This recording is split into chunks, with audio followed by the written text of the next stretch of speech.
Isa, dalawa, tatlo, pangatlong araw na pala tayo makarag sa pagkagawa dito. Bali, pangatlong araw ko na pala makarag sa pagkagawa dito. Kaya naman bago natin simulan pangatlong araw, ang buong maghapon na naman ang pagkatrabaho natin dito. Ito na pala yung kaganapan ng unang araw at pangalawang araw sa pagkatrabaho dito. Na kahit nga alas pabugso-bugso yung ulan, abay tuloy pa rin tayo sa pagkatrabaho. Pero siyempre kahit pa paano sumisilong tayo. Mahirap na mahal ang gamot, bawal magkasakit. Kapag tumilang ulan, abay tuloy pa rin sa pagkatrabaho. So dalawang umpisa na natin pangatlong araw. Kaya naman siyempre papakitaan ko naman kayo ng mga tricks ng galawan ng isang oragon.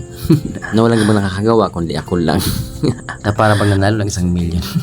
At saka natin susunod ito panlaban natin sa pag-asintada. Na habang nag-iintay tayo ng halo, siyempre papakitaan ko kayo ng mga moves. Tapos umpisa naman natin itong laban sa pag-asintada. Para naman sa buong maghapon natin, marami naman tayong magagawa. Hindi biro ang trabaho, lakas ang kailangan, pero urago ng puso, di basta sumusuko kailanman. Sa taas ng gusali, buhay ang nakataya, pero kapit lang para sa pamilya. Bawat bakal at halo, may kwento ng laban. Bawat buhos ng pawis, patungo sa tagumpay na inaasam. Pagod man ang katawan, di susuko ang diwa. Uragon sa sipag, tuloy lang sa gawa.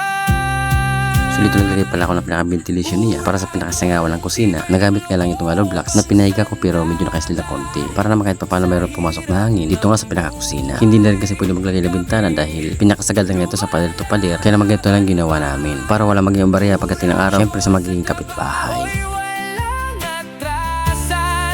Construction workers, kami ang haligi ng bayan.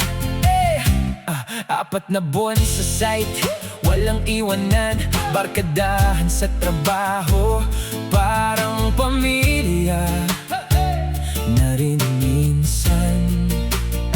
Sa tanghali pahinga, kwentuhan saglit, pero balik agad. So dito nga kahit umuulan na agasintada pa rin tayo. Pero pag ganito nakalakas, abay siyempre sisilong na tayo niya. Na sobrang lakas ng ulan na para bang ayaw nagpatapos itong ginagawa ko asintada. Na para bang sinasabing bukas mo lang ipagpatuloy. Kaya naman ito na pag-isipan na lang nga namin na umubusin ko lang nga yung halo na paligurado hindi tayo makapagtrabaho ng maayos. Kaya naman hindi ko lang at tumigil yung ulan para naman umpisa naman natin pag-asintada at maubos na itong halong hinalo namin. Kami ang dahilan.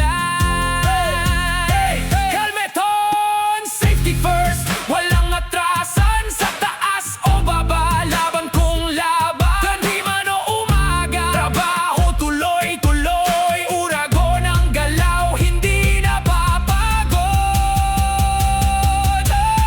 Uragon, tibay ng loob ang sandata.